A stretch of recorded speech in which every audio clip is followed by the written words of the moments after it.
Hola Unconventionals, we're going to update you on the coronavirus situation here in Ecuador. Yeah, there's been a lot of disturbing footage, mainly coming out of Guayaquil, that's made it on international news in the last week about the coronavirus here. We know it's also on the coast, and we know people are suffering here as well for other reasons. Yes, they are. We're going to share with you what's happening here in Alone and what we're doing to help people and how you can help us. Yep.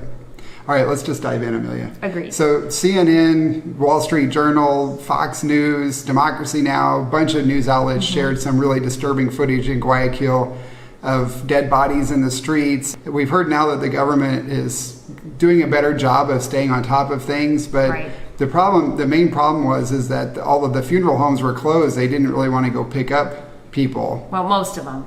Yeah, most of the funeral homes were closed. And so the people weren't getting picked up. And in a city of roughly 3 million people, you're going to have a couple hundred people die every day just from other causes, heart attacks, natural causes. And so with the funeral homes basically not operating, there were people that weren't being picked up. Yeah, for apparently days, which is just awful, very sad. But like JP said, we've heard that they have gotten that situation rectified, or that they're working on it, and also that they've hired more people. They didn't have enough medical staff, trained medical staff, and coroners, and they just didn't have enough people to handle all of this. And they also haven't had enough tests, so they're not testing people who have died for the coronavirus. So we know that the numbers are underreported as far as the number of confirmed cases and also the number of people who've died from it, because they just aren't testing people who have died. And the confirmed cases are only of people who were tested while they were still living and then died. They also are not testing here in Alone. Right. And at this stretch of beach, there are no medical facilities equipped to handle testing. They don't have the proper training. They don't have the tests. So we've heard that several people in this area have died with coronavirus type symptoms, but without being a test, they're not included in the total number. We're acting as if the coronavirus is here, which is really what we all should be doing anyway, and taking as much care to protect all of ourselves and each other as we possibly can. It's a law now that you have to go out with a face mask, and you will be fine if you're not wearing a mask, so that's a good thing. Yep. And the quarantine is in effect, and it's staying in effect until April 20th. Right. So they've extended it another week, and then after that, it'll still be a modified quarantine. Guayaquil will probably still be on a full quarantine for the foreseeable future, but some other areas that aren't as badly hit by it will probably have a little bit more freedom of movement. Yes, and we hope so, because people need to go back to work. What's happened is that people here have no food because they have no money, and it's a really terrible situation. It's really sad. So many people here, they work day to day, so they work, they make the money, and then they go and buy food to feed their family. And most of the people here are out of work. Especially in this area, we get a lot of people that rely on tourism. Yeah, there's no tourism, so the beach is closed, the restaurants are closed. So a lot of people, play music, they sell trinkets on the beach, they sell food on the beach, they work in restaurants, and none of them have jobs. And, in the States, we always talk about people living paycheck to paycheck. That's a luxury here. People live day to day. Yeah, a lot of people, they're house cleaners or service providers, and those people just aren't working. And it's, like we said, it's very sad. So to make matters worse, the food prices have gone up. We finally started seeing an increase. Some things haven't, but a lot of things have, like tomatoes and onions are about triple the price now.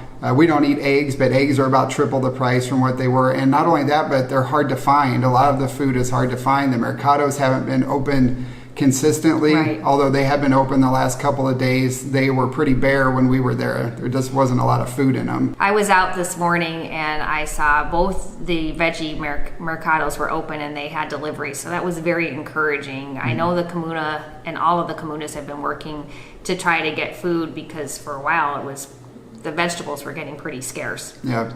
So according to Marcha and Shell from Villa de los Sueños, they are estimating about 90% of the people in this area are unemployed, the locals. That means that 90% of the people don't have income to buy food, and a lot of people are really hungry. So we've already donated several $100s to feed people and their animals, because they can't afford to buy dog and cat food either. So we're hoping that you guys are going to be able to help out so we can feed even more people. And there are a couple of organizations that we're working with. So we're going to collect the money, but we're going to distribute it to the people who are boots on the ground. Right. And the first group is run by Jenny and Steffi and a few other people. Jenny is from Germany and Steffi is from Macedonia, which is north of Greece. I had to look that up. I apologize. I'm an American. I don't know where places are. So they are organizing this and going and buying the food, assembling it into packages, and then they're riding around town on their bicycles and motorcycles, and even going out into the country near here and delivering these food packages to people. And because of the curfew, they can only work till 2. So they get up at 5 a.m. to assemble these packages. They go and buy food at the grocery store and deliver it. It's amazing what they're doing in such a short amount of time. And Steffi told us that people cry when they show up with food because they're just so thankful to have something to eat.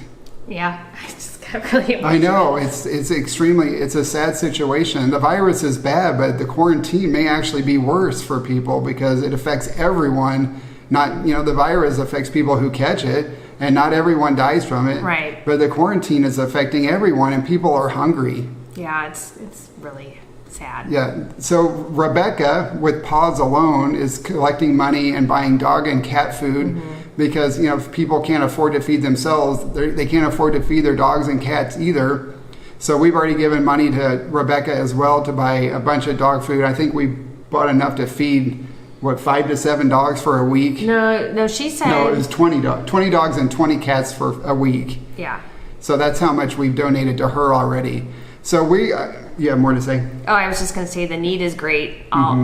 Really throughout Ecuador, we know that there's organizations in Cuenca that are helping people out too. I mean, when, like JP said, most of the people aren't working. It's a tough situation. It's a really tough situation. So, we understand too that a lot of you may be struggling financially now as well with loss of job, medical bills, all of the expenses that it takes to live.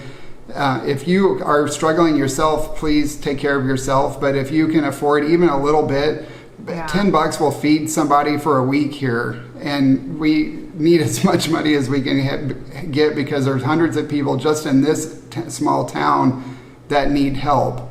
And that's not including all of the other comunas up and down this coast. So we're doing what we can to raise money to help our neighbors here near us. But there's a greater need all throughout Ecuador and throughout the world. So if you can help anyone, anywhere through this extremely tough time, that would be great. We are going to include links on our website. If you just go to our homepage, ameliaandjp.com, I have links, 2 different buttons right at the top. One says food for people and one says food for dogs and cats. And if you want to donate to one or both of those, we would greatly appreciate it. All of the money you donate will go directly to buy food, minus the payment processing fees. The bank still gets their pound of flesh. Yeah, it's frustrating. Yeah, the banks, they always get paid. But all of the rest of the money will go directly to buy food. Whatever you can spare to help feed people who are hungry right now, families, children, elderly people, disabled people, we all need your help. You have anything else to say? Amelia's trying to fight back the tears. I'm fine. I'm fine. She's out of words, apparently. Yes. I guess I am out of words. I don't even know what else to say. So please let us know in the comments if you have any thoughts on this, what you're doing to help other people. And if you can, we really appreciate any donations you can afford. All right, is that it, Amelia? I think so. All right, guys. Thank you so much. Thank you in advance for everything. We really appreciate you guys. We'll see you all very soon. Ciao. Ciao.